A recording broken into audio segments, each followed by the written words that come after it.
Bonsoir à toutes et à tous, donc chronique numéro 226 me semble-t-il. Et dans cette chronique, je vais essayer de vous parler un petit peu de la révolution ultra-néolibérale autoritaire, celle que nous vivons actuellement dans notre doux pays. Et d'où vient-elle?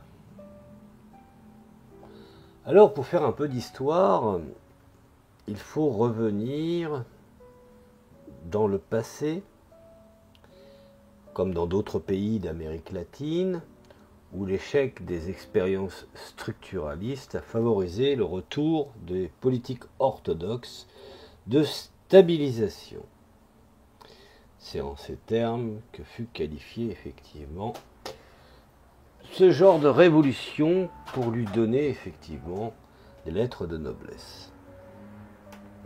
Cependant, je voudrais dire que celles mises en œuvre dans les années 70 ont deux traits de caractéristiques qui les distinguent de celles des années 50. Tout d'abord, une différence politique, car elles sont appliquées par des gouvernements militaires autoritaires chargés d'imposer la discipline aux travailleurs et qui contrôlent le contexte politique et économique, afin, en définitive, de permettre l'application d'une stratégie cohérente de stabilisation. Nous avons le même facteur à l'époque de Margaret Thatcher, souvenez-vous, dans les années 80.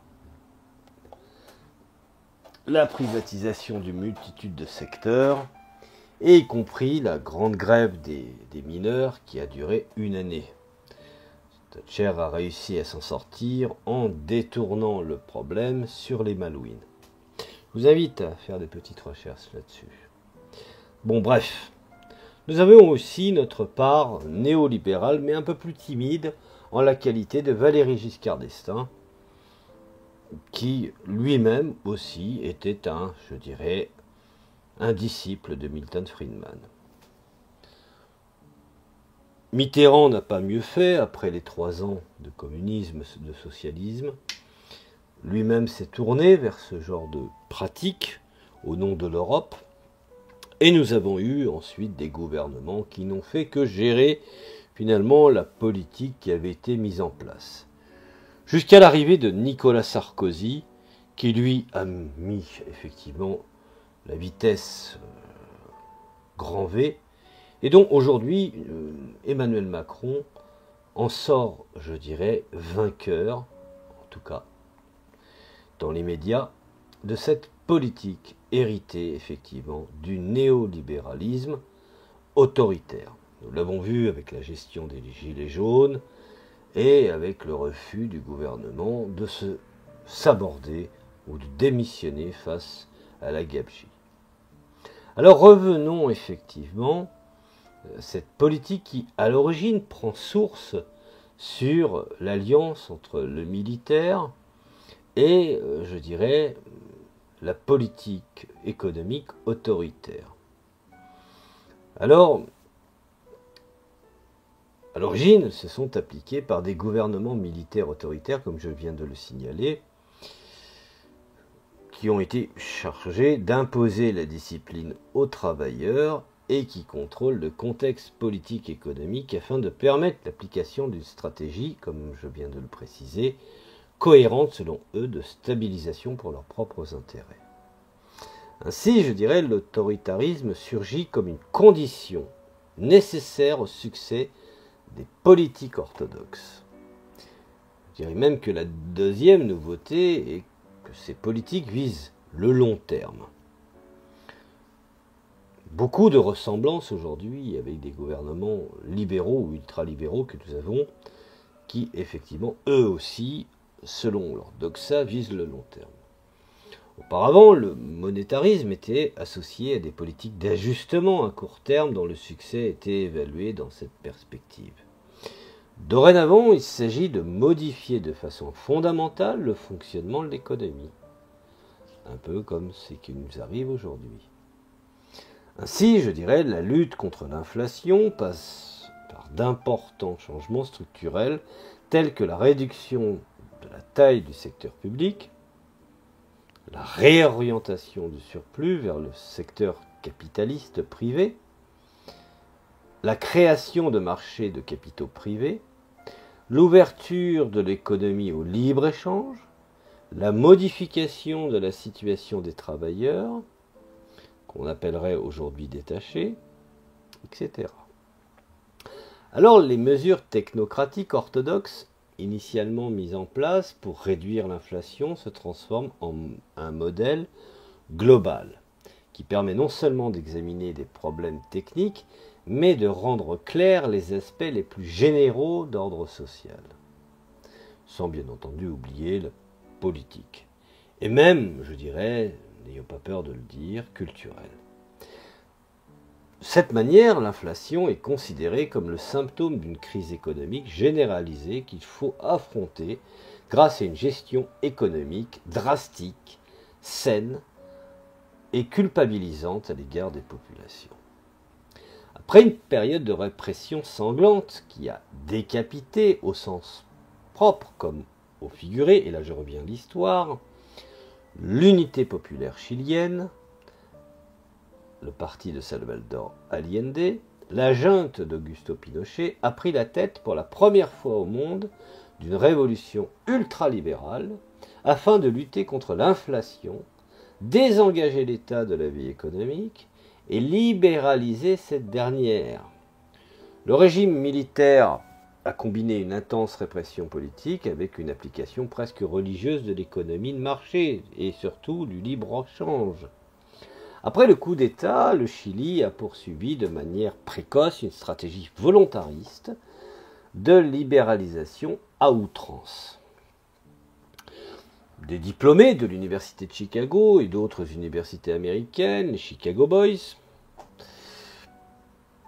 en la qualité de Jorge Coas, Sergio de Castro, José Piñera, Hernán Bucci, etc., ont contrôlé le ministère des Finances pendant plus de 11 ans.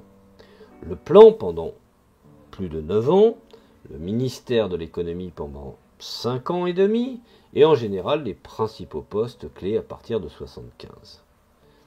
Alors, un Chicago Boys de Harvard, comme précisait justement José Piñera, ont pénétré des domaines traditionnellement hors limite de la rationalité, je dirais, économique, comme les relations du travail, voire même de la sécurité sociale, sans oublier qu'ils ont touché tous les secteurs, l'éducation, la santé, la gestion municipale et même la défense. Alors malgré quelques déviations idéologiques, les Chicago Boys ont prôné pour la première fois, et avant même Margaret Thatcher, le modèle néolibéral.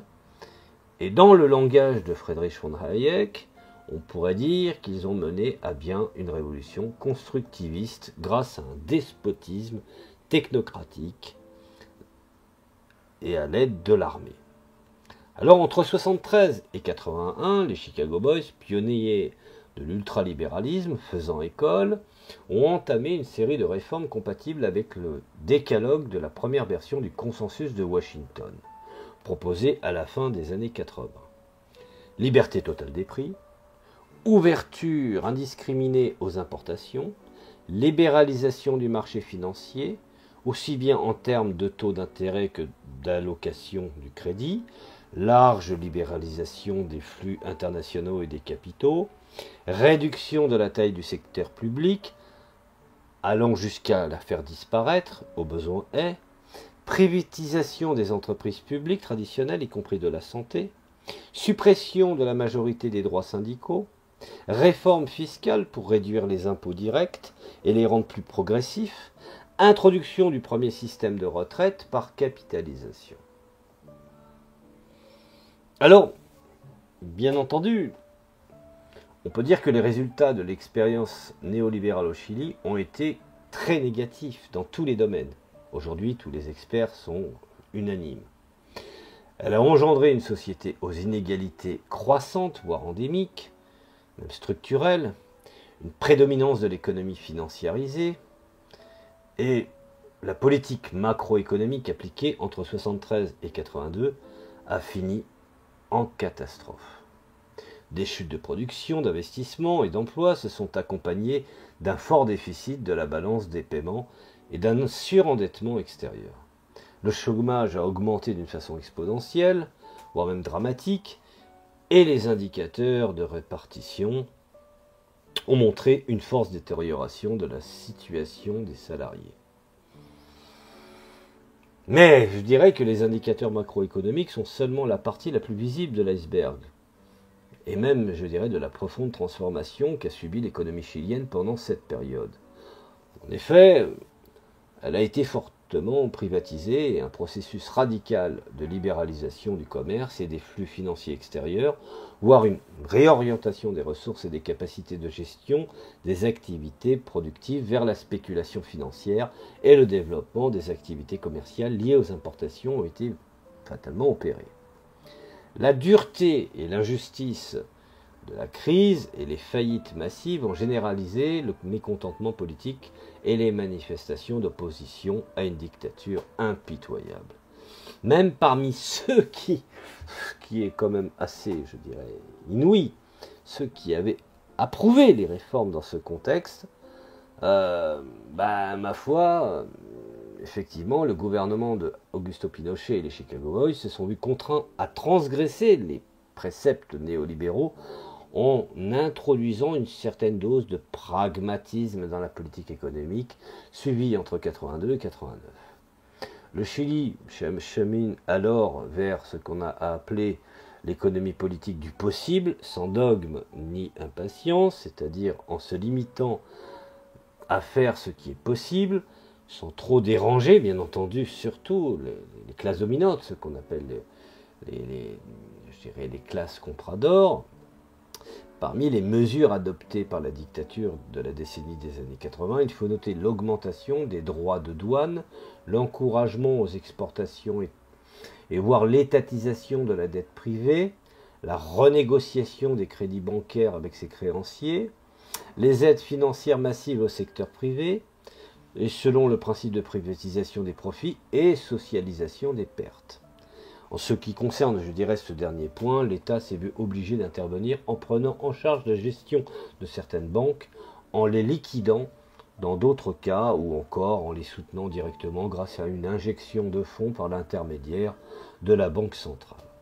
En fait, il s'agissait, comme l'a fait remarquer Carlos Diaz Alejandro, d'une nationalisation totale du système bancaire.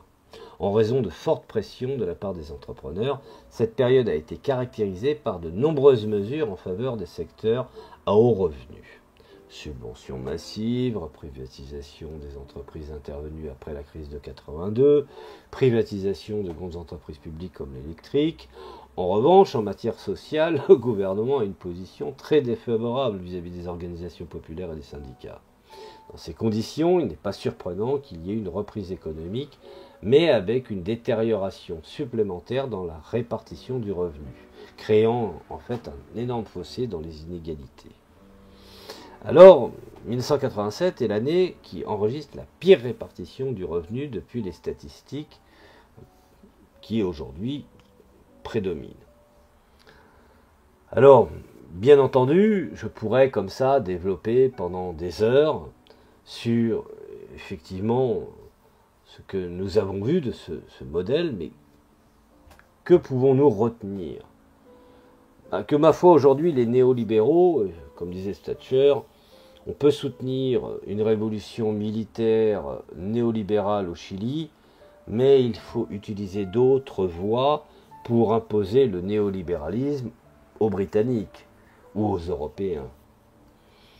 Alors, aujourd'hui, effectivement, d'autres façons de faire, d'autres réflexions, des think tanks ou des boîtes à idées, ont su finalement mettre en place exactement la même politique que les Chicago Boys ont mis d'une façon peut-être un peu violente et dictatoriale et autoritaire, mais finalement, au fond, les résultats que je viens d'énoncer sont à l'identique de ce que nous rencontrons aujourd'hui dans notre pays. Voilà, je vous remercie de m'avoir écouté, je vous dis à la prochaine chronique.